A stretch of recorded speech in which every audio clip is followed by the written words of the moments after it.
Millo Futuro con Diego Valero. Síguenos en Spotify, iVoox y Apple Podcast.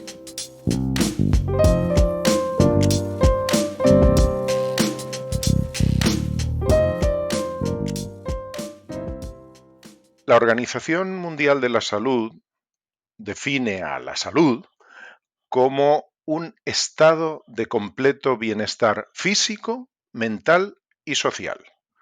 Para alcanzar el bienestar social y seguramente también el físico y el mental, es imprescindible una buena salud financiera. Carlos, ¿estamos financieramente enfermos? A ver, yo en mi vida profesional creo que esta es la 10ª crisis que vivo, 10.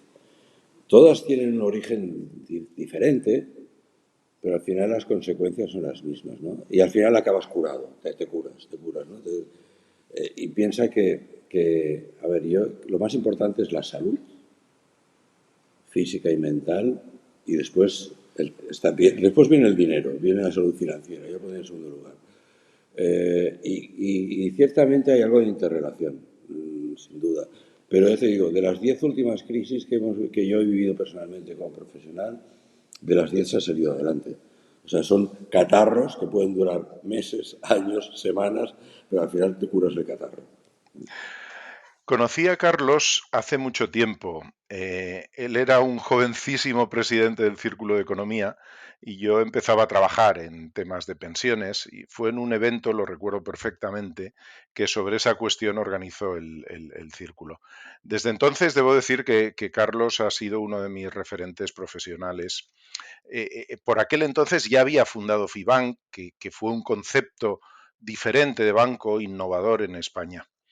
Carlos Tusquets es presidente de Mediolanum, que absorbió a FIBank, de Trea Capital, es presidente y está en la junta directiva de otras asociaciones de expertos, fue, como dije, presidente del Círculo de Economía, que es probablemente el think tank de economía de mayor prestigio que ha surgido de la sociedad civil barcelonesa.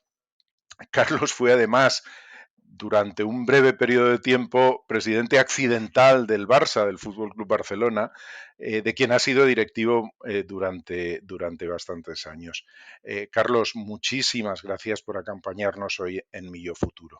Bueno, gracias a ti, y te tengo que decir que tú también eres referente mío, sobre todo en el tema de pensiones, que sabes 200 veces más que yo, y es un tema absolutamente vital y siempre te sigo. O sea que tú también eres referente. Mil gracias, Carlos. Comenzábamos la charla con temas de salud financiera. He leído unas declaraciones tuyas donde hablabas de la necesidad de una educación financiera básica para entender los mensajes que te puede dar tu asesor o tu banco. ¿Crees que tener una buena salud financiera depende de tener una adecuada educación financiera?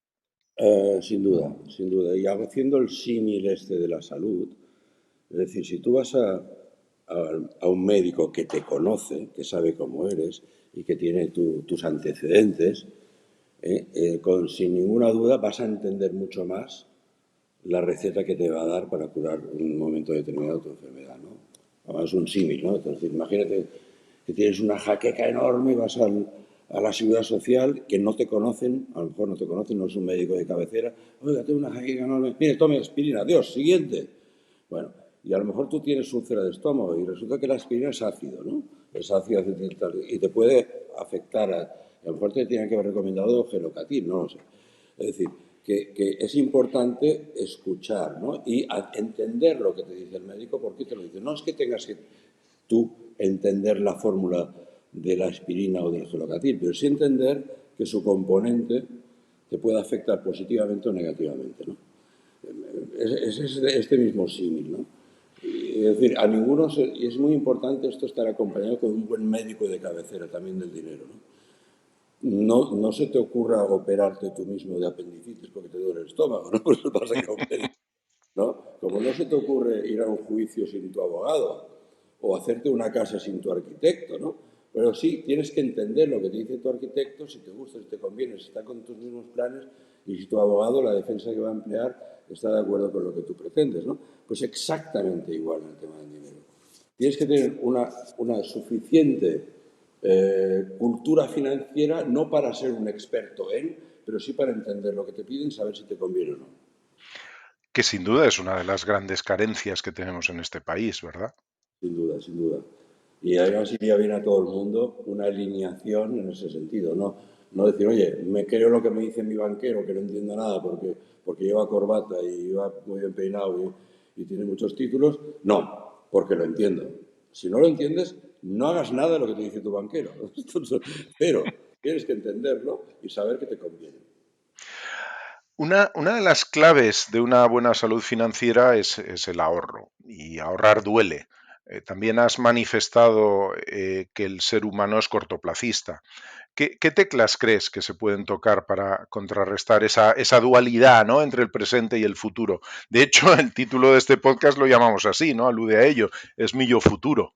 Sí, efectivamente, como dices, no sé, la mente humana está bastante más diseñada para el corto plazo que para el largo plazo, ¿no? Es decir, tenemos frío, pues nos tenemos que abrigar, tenemos hambre, vamos a comer. Es decir, el corto plazo, la coyuntura, las flechas que vemos en la televisión, si son verdes o rojas, esa coyuntura nos influye mucho en nuestra toma de decisiones, ¿no? Es más difícil y más costoso pensar en cómo va a evolucionar eso en el largo plazo y cómo te va a hacer servir. Y a lo mejor esta decisión que tomas en el corto plazo, es decir, tú sabes muchísimo más de planes de pensiones, pero el plan de pensiones de por sí es un concepto de larguísimo plazo, hasta que me jubile, incluso más adelante, ¿no? No puedes comprar el periódico al día siguiente. Si compras el periódico al día siguiente y ves una flecha roja, te vas a ir, o vas a entrar, o vas a salir en momentos totalmente que no están alineados con tu verdadero horizonte temporal, ¿no? Con lo cual, sí, efectivamente, una cosa es especulación, que eso sí que es corto plazo, y otra cosa es ahorro. Son dos conceptos que a veces se confunden, pero especulación es súper corto plazo y con un riesgo más elevado, muchísimo más elevado, que concebir un ahorro a largo plazo para conseguir una cosa que es tan simple, que es no perder poder adquisitivo. En definitiva es eso, poder comprar las mismas cosas que las que podrías comprar hoy con ese dinero que tienes ahorrado, ¿no? Y eso es lo importante.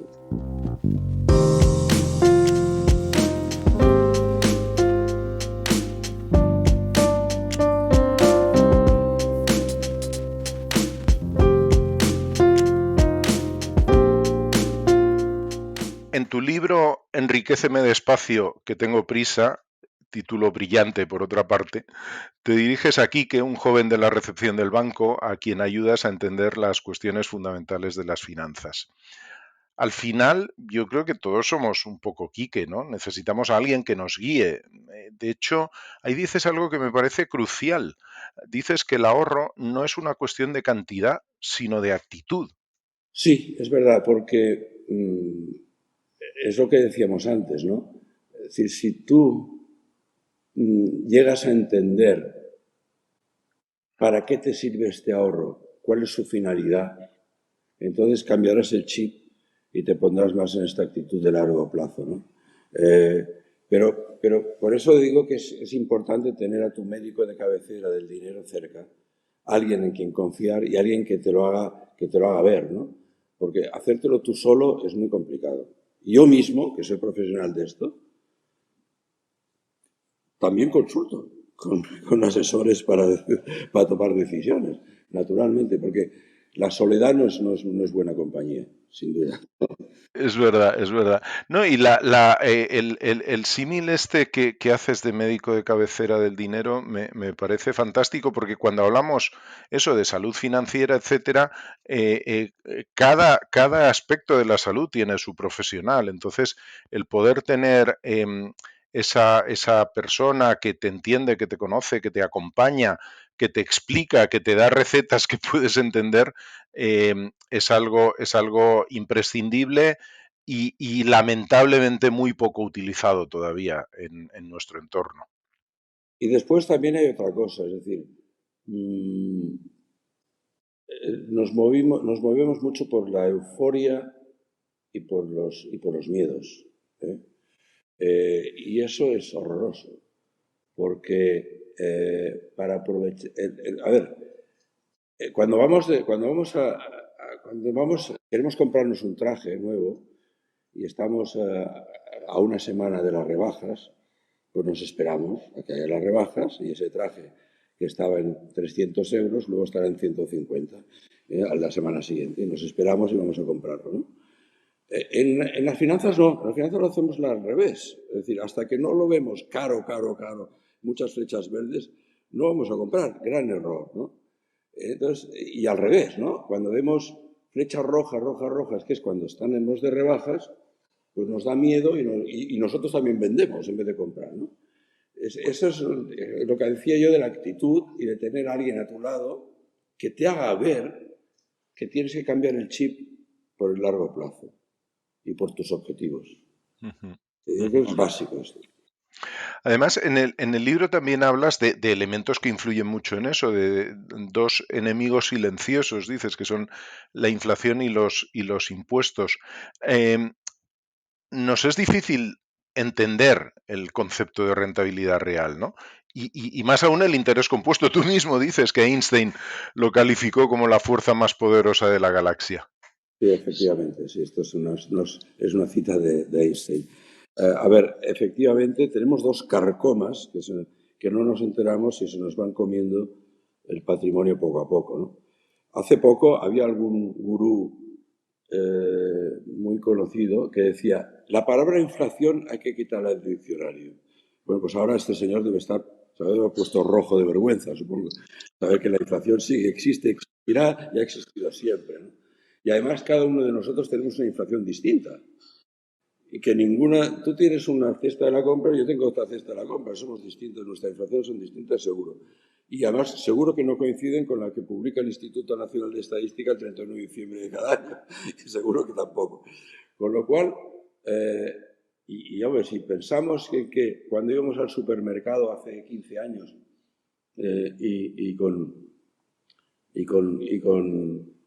con 10 euros o 15 euros casi llenábamos el carrito de la compra, ahora necesitamos 100, 150 euros para llenar el carrito de la compra, ¿no? Pues no nos hemos enterado, pero esto ha sido la inflación a lo largo del tiempo. Y los impuestos.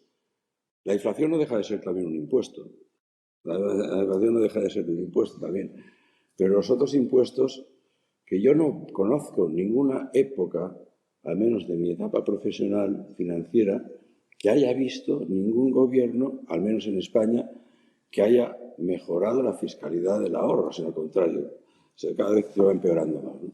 Porque yo calculo con una inflación, no la actual, que está del orden del 10%, 8 o 10%, sino con una inflación de la que marca el Banco Central Europeo, 2, 2,5, 3, etc., en una situación de normalidad, yo creo que una persona, para no perder poder adquisitivo, tiene que estar en entornos de 4 o 6%. Y eso no lo garantiza nadie.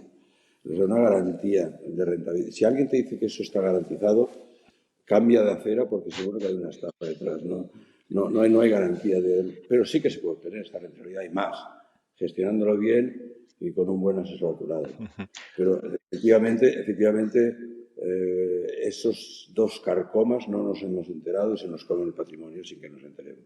Además, están muy interrelacionados, como dices, porque hoy leía una noticia de que el aumento de la inflación en España también está generando que de los pensionistas el gobierno cobre prácticamente 2.000 millones más en impuestos, precisamente por la subida que va a haber de las pensiones vinculada a la inflación, ¿no? Hombre, y la subida de los precios de los productos que llevan un IVA, y este IVA, si también ha subido el precio del producto, también sube el IVA. Claro. Y se calcula que este año el gobierno sobre el presupuesto, gracias a la inflación, va a recaudar entre 35.000 y 40.000 millones más de lo que tenía previsto. Y eso sí, eso no nos hemos enterado. Pero Sí, no deja de ser un impuesto. claro, en el fondo, hombre, la alta inflación es mala para la economía, por supuesto, pero en el corto plazo es buena para el gobierno. Sin duda, sin duda. Sí, sí. Carlos, en este podcast hemos tenido a un afamado cirujano plástico, el doctor De Benito, y me ha hecho mucha gracia que tú dices que a las tarjetas de crédito hay que hacerles cirugía plástica. Yeah. Bueno, no, yo conozco a Javier Benito, no soy cliente suyo, pero es un personaje muy, además muy divertido y muy consecuente, ¿no? Y muy buen médico. Pero lo conozco bien y es buen amigo. Efectivamente, es decir, si tú te gastas el dinero para comprar compras actuales, dinero que no tienes, porque vas a tarjeta de crédito, es decir, que ya pagarás más adelante, además con intereses muy elevados, pues es imposible ahorrar, porque el ahorro es lo contrario, es del ingreso que tengo actualmente apartar una parte y no consumirla. Pero si haces lo contrario, que consumes ingresos que todavía no tienes, que tendrás más adelante, mediante la tarjeta de crédito, es imposible ahorrar. Es así de simple, ¿no? Con lo cual, mi recomendación es, óigame, y eso te lo dice un banquero que se beneficia si usas la tarjeta de crédito con más altos intereses. Pero mi recomendación es que uses la tarjeta de débito, es decir, que te gastes lo que ya tienes, no lo que vayas a tener. Por lo tanto, la tarjeta de crédito la cortas con una tijera y esta es la cirugía plástica que digo. Utiliza solo la de débito. Estás hablando de la banca. Sí me gustaría dedicar un ratito al rol de la banca. Tú, Carlos, tú eres un banquero distinto. De hecho, desde la institución que presides, las cosas se han hecho de otra forma, no es banca tradicional. Pero es cierto que tras unos años que han sido de descrédito muy importante para la banca, en general, ¿cómo ves tú el rol que hoy en día debe representar la banca para las personas? ¿Hace falta una visión que podría ser como más humanista de las finanzas? Otras veces tú y yo hemos hablado Sí. de finanzas conductuales. ¿Va por ahí la cosa? ¿Qué crees? Sin ninguna duda. Es decir, antiguamente, la banca se valoraba por conceptos como cuántas oficinas tienes, cuantas más oficinas mejor. ¿Qué está pasando ahora? Pues ahora no, al contrario. Antes esto era un activo, sumaba. Ahora es un pasivo, porque las oficinas se cierran y tienes que gastarte dinero para cerrarlas y para despedir personal, ¿no? Entonces, lo que antes tenía sentido, ahora no tiene nada en absoluto, ¿no? Sobre todo desde que aparece Internet y nuevos sistemas de pago, etcétera, y la gente está más preocupada por conocer exactamente qué es lo que se hace con su dinero, ¿no? ¿Qué es lo único que vale? Antes, cuando se valora un banco, se valoraba así, ¿no? Ahora no, ahora se valora de la siguiente manera. Dígame usted la antigüedad media de sus clientes. Es decir, si tienes capacidad de mantener al cliente fiel a lo largo del tiempo contigo, eso sí que tiene valor. Es decir, es lo que nosotros llamamos que la banca no deja de ser, este negocio financiero no deja de ser un negocio de persona para persona, lo que decimos, el médico de cabecera con su paciente, persona para persona. Si no hay este nivel de confianza, ese banco no vale nada, cero. Pero cero, por muchas oficinas que tenga y por muchos balances que tenga, porque no tiene futuro. Y yo digo una frase que no es mía, sino que es del fundador de Mediolanum, Ennio Doris, que en paz descanse, que decía, porque claro, él hizo una cosa muy extraña, que nadie lo ha hecho en este mundo, que es cuando cayó en Lehman Brothers, los clientes del banco que tenían productos con garantía de Lehman Brothers, él se quedó la garantía de Lehman Brothers, que en aquel momento no valía nada, y la sustituyó por otra garantía bancaria para que el cliente no saliese perjudicado, ¿no? Y yo le digo, oye, pero esto que has hecho, que es una auténtica locura, que ningún banco en el mundo lo ha hecho. Yo decía una frase, decía, mira, oye, la mejor manera de ser egoísta es ser altruista.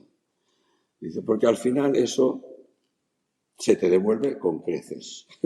Y efectivamente, desde aquella fecha, el banco de mayor crecimiento que ha habido en Europa es precisamente Mediolanum, porque los clientes están tan reconocidos a un gesto absolutamente altruista que no había ninguna necesidad de hacerlo, que eso solo puede traer beneficios a futuro, ¿no? Entonces, sí, obviamente, el rol de la banca o cambia o el modelo anterior está absolutamente muerto. Claro. Es que esto que nos estás contando, que hizo el presidente de Mediolanum en su momento, claro, contrasta mucho con lo que vemos en las películas de la banca de inversión, en Margin Call, en Inside Job, incluso de Big Short, todas esas que, claro, las novelas, las películas realzan toda esa maquinación que hay detrás, ¿no? Como banqueros sin escrúpulos que solo persiguen un mayor bonus, pero ¿eso es el reflejo de verdad del negocio bancario? A ver, es cierto que hay bancos de inversión que te dicen, que llaman, que tienen un ejército de gente llamando al cliente cada día, compra esto, compra esto, compra esto. Muchas veces dicen, compra esto porque la casa lo tiene en su balance y se lo quiere vender. Y tiene que buscar a ver a quién se lo vendo. Y al revés. Oye, esto lo tienes que vender, lo tienes que vender, y lo compran ellos, ¿no? Es decir, que la prioridad no es el cliente, la prioridad son ellos, es la casa. Con lo cual, es absolutamente lo contrario que decía antes, ¿no? Es decir, pero esto tiene poco recorrido para mí, ¿eh? Porque al final el cliente acaba aprendiendo y una vez lo puedes hacer, dos también, pero tres, es decir, ya es más complicado, ¿no? Con lo cual, acabas por no tener cliente. Y luego pensar una cosa, es decir, estos grandes bancos de inversión a que tú te refieres, muchas veces son los que arrastran a los mercados financieros. ¿Qué quiero decir con esto? Son tan grandes, tan enormes, que cuando ellos deciden comprar algo, se crea una especie de efecto rebaño, que todo el mundo va detrás. Y cuando deciden vender, lo mismo, ¿no? Con lo cual, siempre estás en la cola de sus decisiones. y en vez de beneficiarte, eres el perjudicado, ¿no? Es un modelo de banca que es verdad que lleva muchos años en sitio y que son muy rentables. ¿Por qué? Por eso, porque se dedican a priorizar la inmediatez, ¿no? La inmediatez y el cortoplacismo, no la prudencia y el largo plazo, que es lo que nosotros estamos pensando. Claro, sí, sí, que desde luego no es tu modelo de banca. Eh, eh, Otra cuestión, desde que Satoshi Nakamoto, quien quiera que fuera ese personaje, elaborara el protocolo del Bitcoin, se ha venido desarrollando una mística acerca de las criptomonedas, ¿no? Y últimamente de sus primos hermanos, que son los NFT, que lo hace atractivo, en especial para la gente joven, ¿no? Y ha dado paso también a algunos listillos que se quieren aprovechar de todo esto. ¿Cómo valoras tú todo esto que está sucediendo en este mercado cripto en general? A ver, te lo diré muy claramente. ¿Qué producen? ¿Qué riqueza está produciendo para la sociedad esto? Cero. Es decir, a ver, hago un poco el símil para un casino.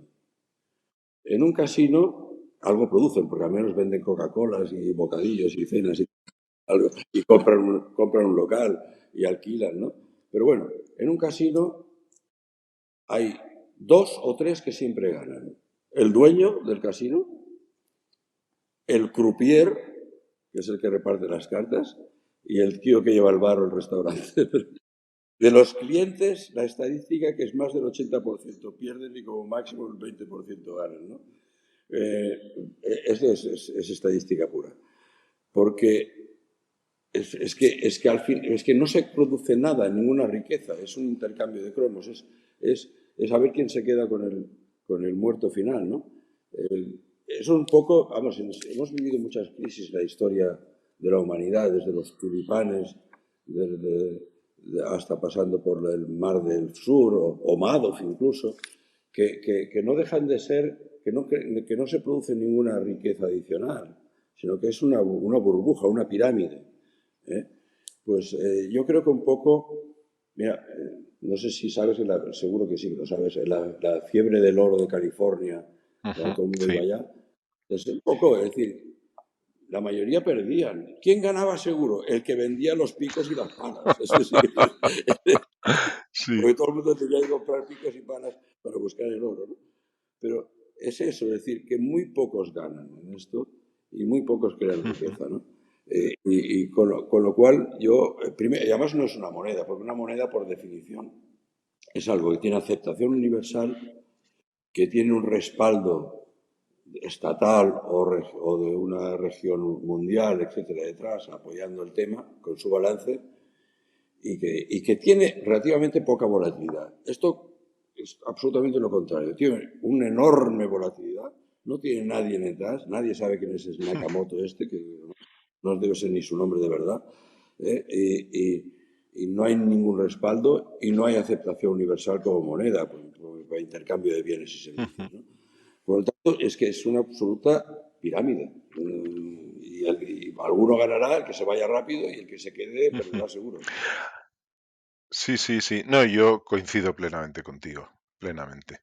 Y incluso más allá del fenómeno cripto, lo que sí hay una cierta realidad que puede acechar al status quo bancario, que son las fintech o las grandes tecnológicas que hoy en día ya tienen toda nuestra información, y que a veces se dice que pueden entrar en este panorama. ¿Tú crees que es esperable un tsunami en el orden bancario establecido con todo esto? Ya se está produciendo. Piensa que hace pocos años, cuando yo empecé en este negocio, bueno, hace bastantes años, ya soy bastante viejo, pero bueno, empecé jovencito, con 20 y pico de años, pero bueno, pero ya en aquella época la banca era un monopolio claro. ¿De qué? De lo que eran medios de pago, de lo que es la gestión del ahorro y las inversiones y de la financiación. Hoy no es monopolio de ninguna de las tres. Medios de pago, aparecen fintechs, aparecen big techs, aparecen muchos elementos que pueden sustituir a los medios de pago, bitcoins, etc. Hay bitcoins, perdóname.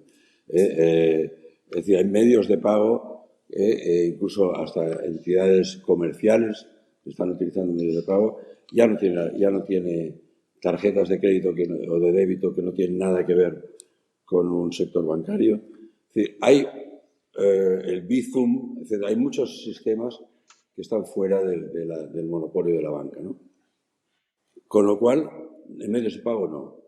En gestión del ahorro tampoco. Hay sociedades de valores, hay gestoras de fondos de inversión, es decir, hay mucho competidor que no depende de un banco, que también está en este negocio hace muchos años y haciéndolo muy bien, ¿no?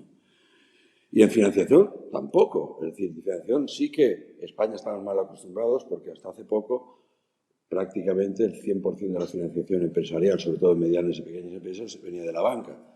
Pero entonces antes de Lehman Brothers, en España había 100 y pico bancos, 60 grupos bancarios. Hoy apenas hay 8 o 9 grupos bancarios. Con lo cual cada banco ha concentrado riesgo sin haberlo decidido el comité de riesgo, sino por absorciones y fusiones, etc. Con lo cual, cada vez es más difícil financiar a la misma empresa porque se ha aumentado el riesgo individual en cada banco sin haberlo decidido. Y entonces aparecen fondos de inversión especializados en deuda privada, etc. Aparecen una serie de elementos que van a ir compitiendo, como ya sucede en Estados Unidos y en otros países más avanzados, que la mayoría de la financiación bancaria, sobre todo en medianas y pequeñas empresas, viene más por la vía de otras alternativas al sistema bancario que no del sistema bancario. Por lo tanto, el tsunami ya está aquí, ya lo tenemos. Y cada vez se irá agrandando más. Y luego hay, Y el banco que no lo entienda está perdido. claro, claro. Hay otro segmento que es la gente joven que no va a una oficina bancaria ni a tomar café, aunque se ha puesto de moda eso de dar café en los bancos ahora, ¿no? Pero en vuestro banco ya no usáis oficinas. ¿Cómo va a ser la relación de los jóvenes con la banca? ¿Cómo crees que puede ser? A ver, pasará lo mismo, porque estos jóvenes serán mayores. Y al final ahora no tienen suficiente dinero para ahorrar y cuando tengan más canas, pues tendrán seguramente más dinero para ahorrar. Ahora la juventud empieza endeudándose, haciéndose una hipoteca para poderse casar y tener hijos. Muy bien. Pues eso Es al revés. Entonces, y utilizan medios de pago porque no necesitan al banco para nada. Solo para medios de pago y para hacerse luego el Bizum cuando van al restaurante y repartirse la factura del restaurante entre varios y ya está. Pero eso va cambiando. Necesitarán adquirir cultura financiera y necesitarán un asesor que les vaya acompañando a lo largo del tiempo, ¿no? Y nosotros apostamos mucho por la gente joven. Hemos creado incluso en Italia un banco exclusivamente online para gente joven que se llama Flowe, que se va a implantar en España dentro de poco, pero para empezar a introducir la necesidad de que aunque no tengas dinero, tú que eres joven, aunque no tengas dinero, empieza a entender cómo funciona este mundo del dinero, porque ahora cuando lo tengas, así tendrás una cultura suficiente para poderte entender, ¿no? Y ahí estaremos nosotros, ¿no? Fantástico.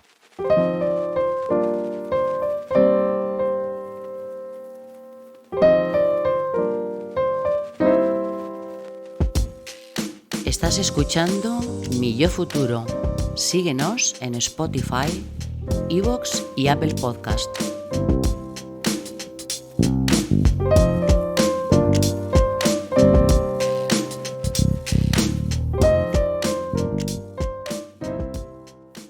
Me gustaría abordar ya como en un último bloque, digamos, aprovechando tu vasto conocimiento de la economía en general, un poco cómo está el mundo hoy en día, ¿no?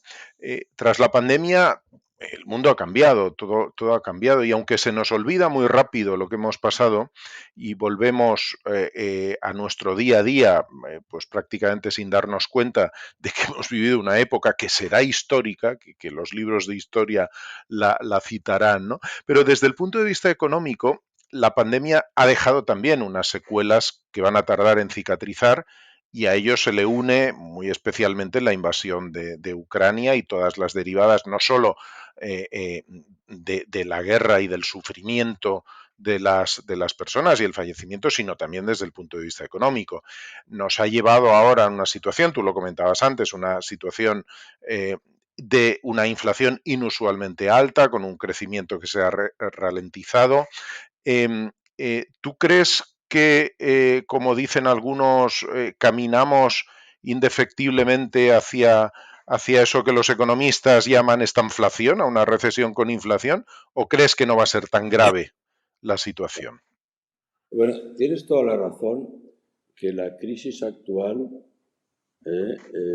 también pasará, seguro, pasará y volveremos a estar en crecimientos y en inflaciones moderadas, seguro. Pero es bastante inusual, no podemos, miramos todas las crisis anteriores y nada se parece a la actual, ¿no? Como tú bien has dicho, primero que salimos del COVID, que no tenemos en cuenta, salimos del COVID. Incluso ganas de, al salir del COVID, de poder hacer vida más normal. Eso crea... eso ha provocado una cierta inflación, pero en este caso con shock de oferta, ¿no? Porque no estábamos preparados para poder volver a suministrar la vida normal de repente de un día para otro, ¿no? Por lo tanto, ha habido, también con escasez de suministros, etcétera, energía, inflación, de una manera bastante importante e inusual. Yo diría que antes había gente que decía que había que borrar la palabra inflación del diccionario, pues no, hay que subrayarla. Y esto ha agravado, como tú bien has dicho, por la guerra, la invasión de Ucrania, llámale como quieras, yo le llamo guerra, también por el auge de los populismos, ¿no? que de una manera es una cierta amenaza del sistema democrático al que estamos acostumbrados, ¿no? Esto es un poco, crea mayor incertidumbre.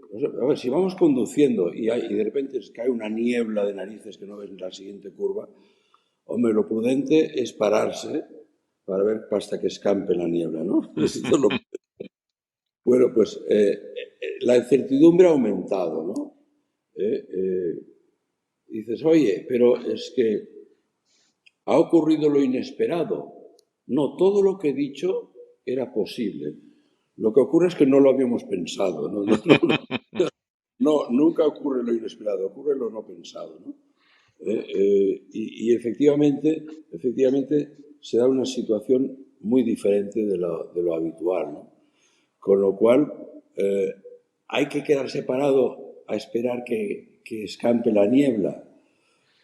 Bueno, es una posición, pero otra es buscar cómo podemos quitarnos la niebla de delante y empezar a ser los primeros en aprovecharnos de una situación extremadamente excepcional, ¿no? No sé, yo lo veo un poquito así. En ese sentido, y retomando el concepto este de inusual con respecto a la situación, y bien ciertamente me encanta lo de no es inesperado, es no pensado. Ah, los bancos centrales han actuado en esta ocasión como actúan en cualquier otra ocasión normalmente cuando se produce alta inflación. Hay gente que les acusa de que ellos han sido responsables, ¿no? En buena medida de esto. Yo no sé si eso es así o no, pero ¿tú crees que están haciendo lo que pueden, lo que deben? ¿Hay alguna otra alternativa? ¿Cómo ves? A ver, Sí. sí. A ver, vamos a ver. Empecemos con los bancos centrales, es un bicho un poco extraño. Bueno, Paul Volcker, que fue presidente de un banco central, de la Reserva Federal Americana, hace unos años, en una conferencia, ¿verdad?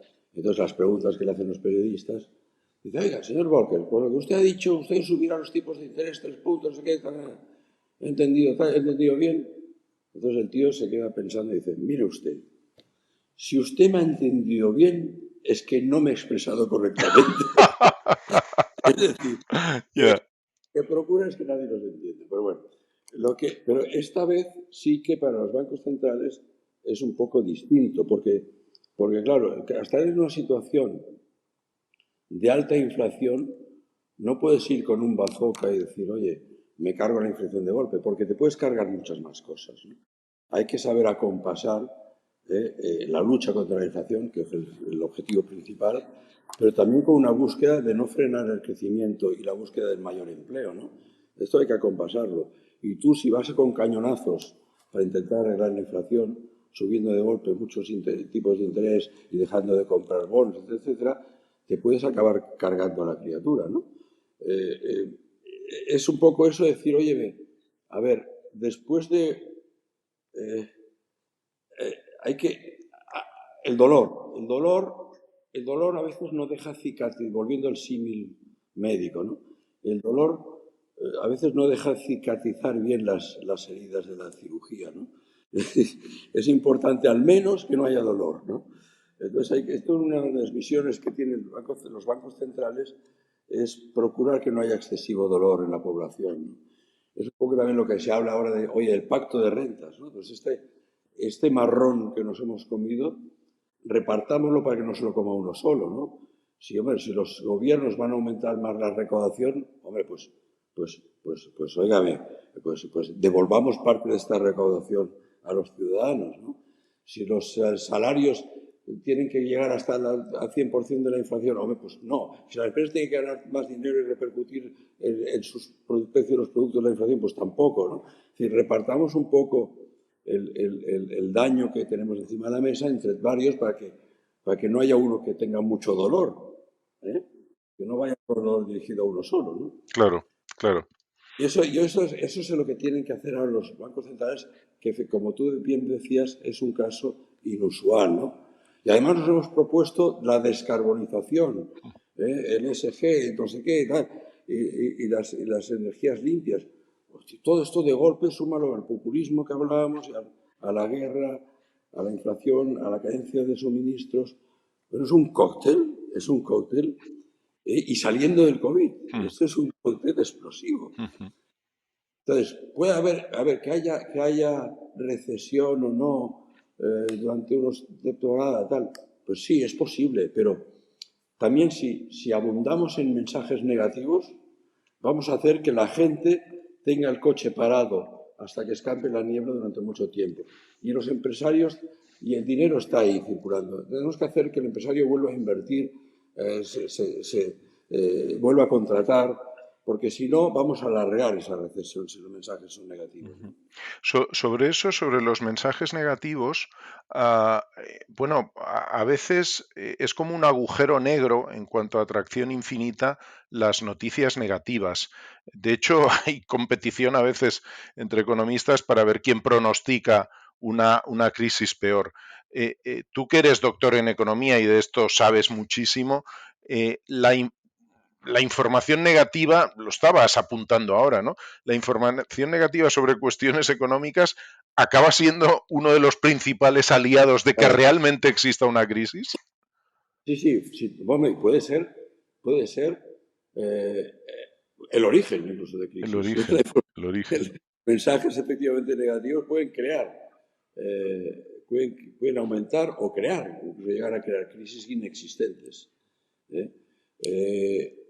Porque, a ver, yo no he visto a nadie en la calle quemando billetes de 50 euros o de 100. Por lo tanto, el dinero continúa estando ahí y hay mucha liquidez. Lo que tenemos que hacer es que esta liquidez no esté ociosa, sino que realmente se invierta en creación de valor. En creación de valor, en mejorar las industrias, en que seamos más eficientes o en crear nuevas empresas, da igual. Pero yo creo que es importante que el dinero no esté ocioso, porque si está ocioso mucho tiempo, no solamente pierde valor, sino que además se agranda la crisis, ¿no? Y nosotros, como tú sabes, tenemos desde el banco un mensaje que llamamos también con nuestros podcasts, que llamamos razoptimismo, ¿no? Razonamiento, la razón es importante, pero el optimismo, ¿no? Y acompasar las dos cosas, ¿no? Decir cosas razonables, pero con un cierto optimismo, porque si no, no se llevarán nunca a cabo. No sabes cuánto alegra oír a un economista, un financiero y una persona como tú hablar en estos términos, porque uno se aburre de oír a cenizos y a gente negativa incidiendo en todo eso, cuando al final las cosas no van a ser así. De hecho, revisaba algún dato con respecto a las informaciones, ya no digo informaciones de prensa y demás, sino de forma sostenida. Es curioso, pero los datos muestran que de forma sostenida todos los organismos multilaterales, los gobiernos, la Comisión Europea, todos infravaloran la realidad del crecimiento, la realidad del empleo. En series estadísticas largas en 20 años, en España es demostrable que o sea, todo el mundo se equivoca infravalorándolo. Luego las cosas son mejor de lo que todo el mundo ha pensado. No, sí, es cierto, totalmente la razón, ¿no? Y vinculándolo esto con el mercado financiero, que la gente dice, bueno, pues vale, ahora todo está mal, no entro, no invierto, dejo mis ahorros al 0%, que entonces vienen las carcopas de la inflación y los impuestos, se lo van comiendo, y ya entraré cuando vea flechas verdes, ¿no? Porque es imposible, porque yo voy al Corte Inglés cada semana a la sexta planta y pregunto, ¿ha llegado la bola de cristal? Me dicen, no, todavía no es. Que yo sepa, la bola de cristal todavía no está en el Corte Inglés. Por lo tanto, nadie sabe cuál es el punto óptimo o mínimo para entrar en los mercados financieros. Lo que sí que podemos saber los que estudiamos estas cosas es más o menos acertar si ahora está barato o caro. Yo no sé si va a caer más la bolsa, si va a haber mayor posibilidades o no tengo ni idea, porque no está en el Corte Inglés, todavía no me venden la boleta. Pero sí que te puedo decir que en este momento hay muchas empresas con un precio comparado con otras alternativas de inversión que pueden hacer con este dinero muy baratas. Sin duda, sin duda. Oye, Carlos, no quiero dejar de preguntarte por el Barça. Conoces muy bien el club, presidiste la gestora hasta la elección de Laporta, que se ha convertido en un nuevo Arquímedes, ¿no? Con esto de las palancas. ¿Cómo ves tú todo esto? Primero, esto de las palancas no son palancas, es venderse el patrimonio. Lo digo claro, es venderse el patrimonio. Es decir, a ver, Es verdad que Laporta hereda un balance con un aumento de deuda, con el COVID que le quita 300 millones de ingresos, etcétera, una situación muy complicada, y decide, oye, voy a vender activos, porque es vender activos, Barça Studios y el 25 años de derechos de televisión. Esta parte es la que más me preocupa. Porque, claro, estos derechos de televisión se venden a los precios de hoy. El precio dentro de 25 años de los derechos de televisión, con la inflación, será mucho mayor. En cambio, estamos negociando a precios actuales. Pero creo que no es un gran negocio a largo plazo. Entonces, te vendes los derechos de televisión, con lo cual renuncias a ingresos futuros para buscar la inmediatez. ¿Ok? No pensando... No haciendo una gestión prudente pensando en el largo plazo, sino para buscar la inmediatez, ¿no? Y eso tiene muchos peligros. Puede salirte bien o puede salirte catastrófico. Pero claro, si tú miras lo que ha pasado después de vender los activos, te das cuenta primero, ¿ha bajado la deuda? No, ha aumentado. ¿Ha bajado la masa salarial, incluso sin Messi? No, ha aumentado sin Messi. ¿Ha bajado los gastos generales? No, han aumentado. ¿Han aumentado los ingresos? No, tampoco, han bajado. Entonces, claro, venderte los activos para tener una situación así, pues no sé si es lo más adecuado, porque las ganas de euforia y del cortoplacismo, volvamos a eso, y de la inmediatez, hace tomar decisiones que pueden poner en peligro el futuro del club. Este es mi razonamiento. Pero bueno. Claro que al final volvemos a lo que nos estabas explicando al principio del corto plazo, cómo el ser humano está preparado para tomar decisiones de corto plazo y no de largo plazo, ¿verdad? Bueno, querido Carlos, ha sido un gusto charlar contigo, convertirnos, al menos temporalmente, en lo que decías tú con tanto acierto, esa especie de médicos de la salud financiera, dar un paseo por el mundo de la banca y la economía contigo, del fútbol también. Pero en este tango que bailamos con nuestros ilustres invitados, la pieza final siempre es la misma, y es, ¿cómo ves tu yo futuro? A ver, si te refieres tuyo futuro, ¿te refieres al mío o al de tu programa? Al tuyo. Te digo el de tu programa, el de tu podcast. Te digo que... No, me refiero a ti, mi programa. Ojalá tenga larga vida, que la tendrá si hay gente como tú en él. Tu podcast es absolutamente esencial para vender ese tema del largo plazo, ¿no? Yo estoy bien, yo estoy contento con mi vida y con mi presente y con mi futuro. Estoy tranquilo, estoy feliz. Procuro, a pesar de que ya tengo una edad, no me pienso jubilar nunca, porque a pesar de que nos dedicamos a la jubilación, no me pienso jubilar, porque creo que es importante que la mente esté siempre trabajando, ¿no? Y no quedarse en casa haciendo zapping en la televisión, sino siempre tener cosas nuevas que hacer, aunque no sean específicamente negocios, ¿no? Pero siempre cosas que hacer para que tu mente no deje de estar ociosa, ¿no? Y así yo veo mi futuro, ¿no? Trabajar el día que me muera. Decía Ramón y Cajal que precisamente eso, ¿no? Que, dicho en palabras más sencillas, que mientras tienes capacidad de aprender, de hacer cosas, mientras tienes interés por la vida, eres joven. Muchísimas gracias, Carlos. Muchísimas gracias también a todas las personas que nos siguen y les esperamos en una próxima edición de Mi Yo Futuro. Gracias. Gracias a ti.